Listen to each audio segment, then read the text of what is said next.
look at what we were competing against, what we're starting with. So this is a cool area to go play. This is a cool area to go play.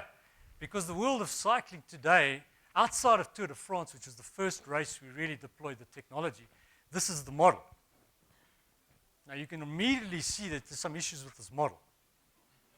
Really what they're doing is they're assessing the speed of the motorbike and then trying to associate how fast the cyclists really are. And it's all about the speed of the motorbike. I didn't really realize that, a long time ago. So all the stats are really not accurate. As soon as a person writes them down, they're old, they're not real, they're not live.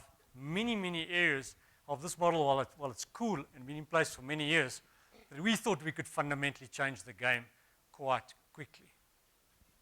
So we took it from this kind of model, and this is the outcome we delivered to the Tour de France. When you stand and so many people watching the Tour de France, it's so fascinating for people to just say, oh yeah, of course, obvious, done.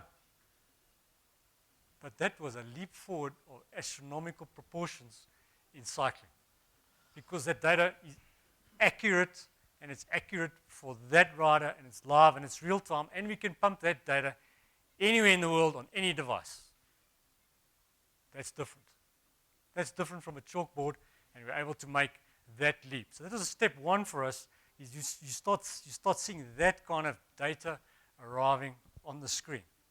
And so we would not only be able to pump that to television, which was the first big thing the ASO wanted to get right, is TV is such a big thing.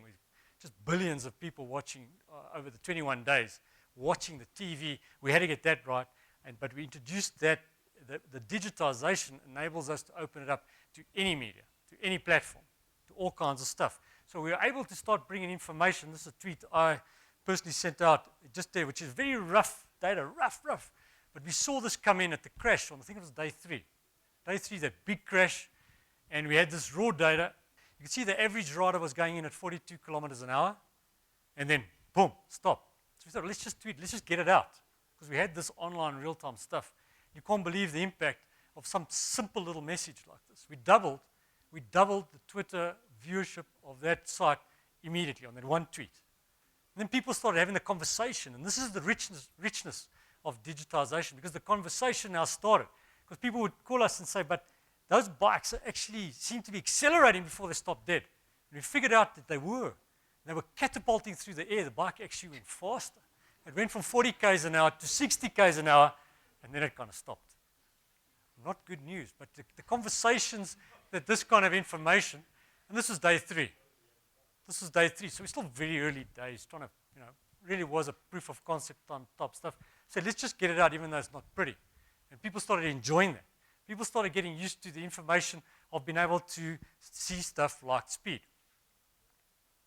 It's such an obvious, but this was new. So you could actually go buy a rider. And when we first put out this thing on that day, people came back to us and said, forget it. There's no ways they could do 93 k's an hour. That's just bull. Your stuff is wrong. And then we had guys like Cavendish tweeting straight after, hang on a second, I think I got up to 100. And so the richness of the conversation just started building from these kind of stats. And you can see us now starting to get people all over the world starting to get interested in this sport, because it's just that rich. It's a bit rich. I can understand a little bit more.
things we were able to do by using digital rather than manual, for us, first and foremost, was accurate data.